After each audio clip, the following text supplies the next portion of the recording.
Now, before the public hearing commences, there are several kind of procedural requirements. The first, the project proponent writes to the concerned State Pollution Control Board. So, for example, if the project is a mining activity being undertaken in the state of Odisha, then the Odisha State Pollution Control Board will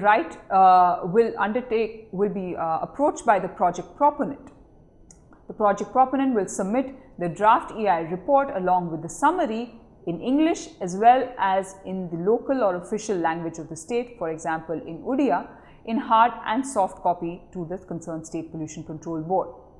These documents also have to be submitted to the local administration offices such as that of the Gram Panchayat, the Zilla Parishad, the district industries offices. All local administration offices where the project is being undertaken would also be required to be served with the documents. Now, it's important that these documents are provided to these local offices because it is the only way through which affected communities and people can come to know details about the project and the potential impacts of these projects, so that they can raise concerns, ask questions, submit representations about the project based on the information provided to them. Before a public hearing is held, a notice has to be issued by the State Pollution Control Board at least 30 days in advance. And this notice has to be published in at least 2 newspapers, which is one could and both national language, a national daily and a regional daily. So, it has to be one in English language and one in a regional language, giving information about where the public hearing is going to be held, and also the offices in which the documents are being kept for people to come and peruse if they are interested. The draft summary of the draft EI report has to be also made available on the Ministry of Environment and Forests website. Now, during the public hearing, there is no quorum requirement. Even if there are 2 people present at the public hearing can be continued. However, all those people who are attending the public hearing have to mark their attendance. A public hearing once scheduled cannot be postponed unless there are certain untoward kind of emergency situations. It is facilitated by the district magistrate or the district collector, and the project proponent is invited to present details about the project and what are the measures that are being undertaken by the project proponent to minimize their adverse impact assessment.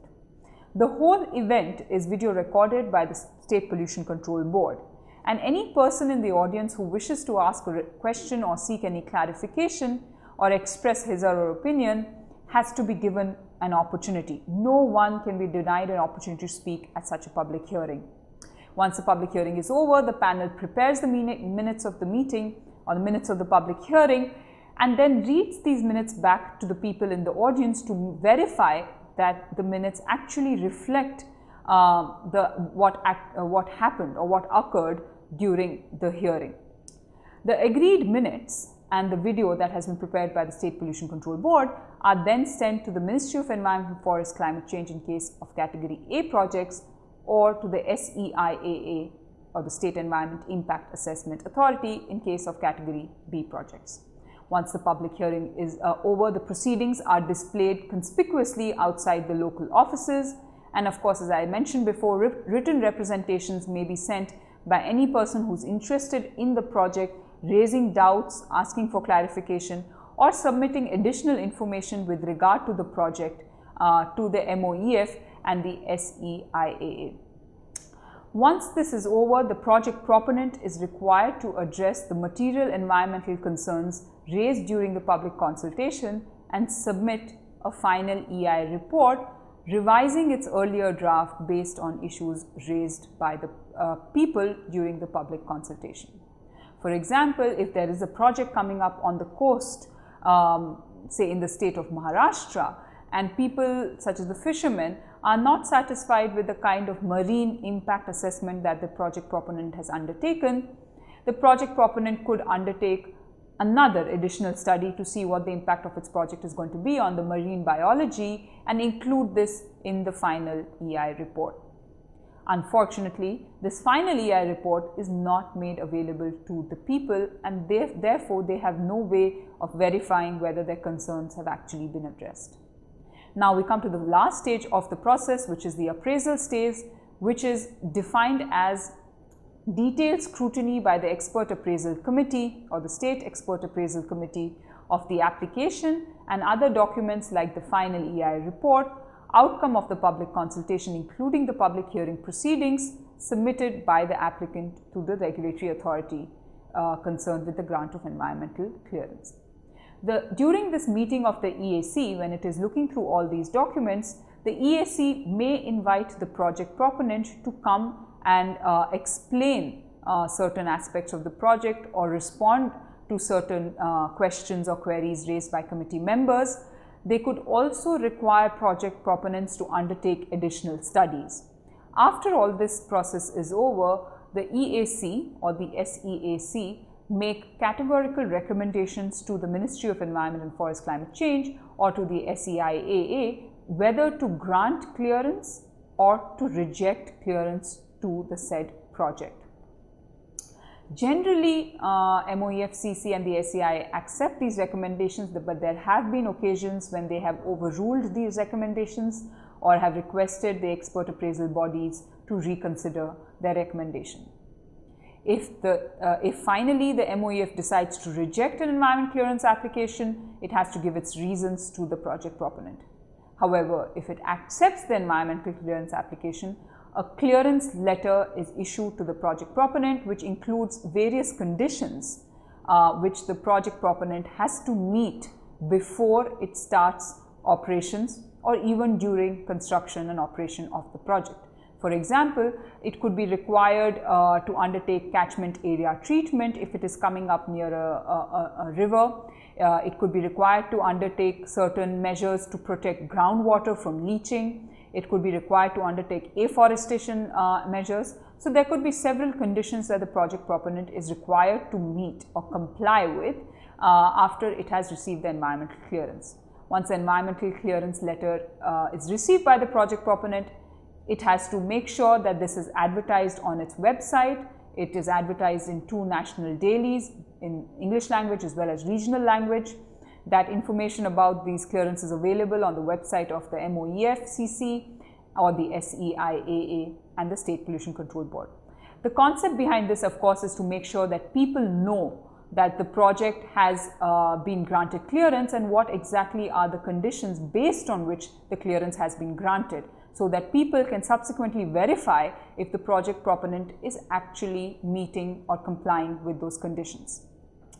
The job or the onus of monitoring the compliance of these conditions lie with the Ministry of Environment and Forest and Climate Change with regard to Category A projects, and with regard to Category B projects, the onus lies on the State Environment Impact Assessment Authority. Now, coming to grievances within the system. Now, suppose the Environment Impact Assessment report includes certain false information, or there is deliberate concealment of certain information with regard to the project site or the impact of the projects. An example could be that a project is coming up in a wetland which is ecologically very important and fragile, and the EI report writes that this is not a wetland but a wasteland, which is an entirely different nature of land. Then this would constitute false representation or deliberate concealment of information. In this case, if it is found that the EI report is providing false information, the application for environment clearance can be rejected, and if the clearance has already been granted, then it can be subsequently cancelled. And if the project proponent has already undertaken certain kind of construction, it would be to the financial loss of the project proponent, who would then have to break down any form of operations which may, or construction which may have already begun. If work is commenced before any environment clearance is granted, then there could be an imprisonment penalty, or the company may be required to pay a fine, or the head of the company may be punished to go into jail for up to 5 or 7 years. Finally, if someone is not happy that an environment clearance is granted, he or she or an organization may file an appeal against such a decision before the National Green Tribunal. Similarly, a project proponent, if its clearance application has been rejected, can also file an appeal before the National Green Tribunal. Now we come towards the end of our discussion today, which are some of the main concerns with regard to this process. Of course, there are several concerns that have been raised by activists, civil society groups, local panchayats, as well as industries and government agencies who have raised problems with regard to the design and implementation, but I'll just highlight three such problems. First is that, as I mentioned, the EI report that is prepared is actually prepared by a consultant hired by the project proponent. Therefore, the credibility and accuracy of this project is extremely suspect because there's a clear conflict of interest between the EI consultant and the project proponent. The EI consultant, since it is paid by the project proponent, is likely to give a very glorious account of what the project is proposing to do.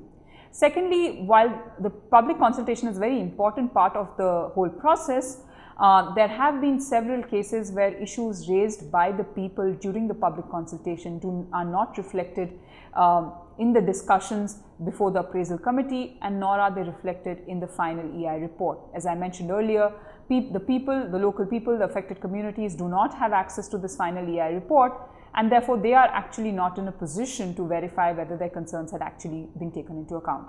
And finally, a third concern that I'd like to highlight is that even if a clearance is granted to a project proponent, the monitoring mechanism in our government systems today is very poor. So all the conditions that the project is supposed to comply with, for example, if there are any corporate social responsibility related measures such as building a school or a primary health clinic or roads, or to ensure that there is a green belt, all these conditions which are included in the environmental clearance, which the project proponent has to comply with, he may not comply with, and that is not properly monitored, and they are not held accountable for these kind of violations. To summarize today's discussion, we started the discussion by looking at why project proponents and industries require environmental clearances. We looked at the relevant law, which is the Environmental Protection Act of 1986 and the EI notification 2006 that has been issued by the central government under it.